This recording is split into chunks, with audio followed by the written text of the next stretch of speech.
C'est une bonne terre de limon argileux Harriston, 3650 unités thermiques. Nous cultivons du maïs, un peu de blé et de soya et élevons du bœuf et du porc. Ce printemps, on nous a demandé de semer une parcelle d'essai de maïs en liste de dimension commerciale. On l'a fait avec plaisir. Je crois que l'industrie a un grand besoin d'un produit pour supprimer certaines mauvaises herbes coriaces. Les résistantes nous envahissent surtout aux États-Unis et se déplacent au nord.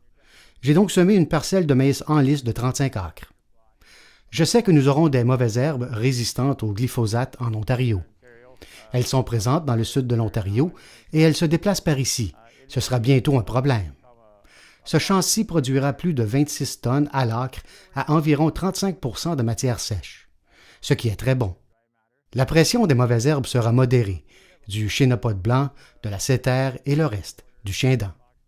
Nous cultivons 4700 acres sur notre ferme.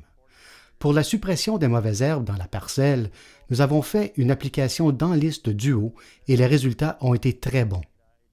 Le champ a été nettoyé du chien-dent, et ce, dans les années précédentes. Nous avons donc effectué une seule application à la dose recommandée à 6-7 feuilles. On a eu un printemps à l'envers ici. Ce maïs a été semé autour des 17 au 18 mai et traité au stade 6-7 feuilles, environ 2 semaines et demie plus tard. C'est simple, le prix est bon, je serai porté à l'utiliser dans mon programme de suppression des mauvaises herbes pour mon maïs. Ils ont beaucoup amélioré la formulation pour diminuer la volatilité de la dérive et de la vapeur.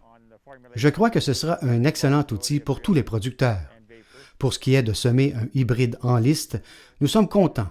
On a eu les résultats promis. C'est un produit conçu pour prendre soin de certaines pressions et problèmes de mauvaises herbes résistantes au glyphosate dans le futur, et je le recommande fortement pour ceux qui veulent l'essayer et l'utiliser sur leur ferme.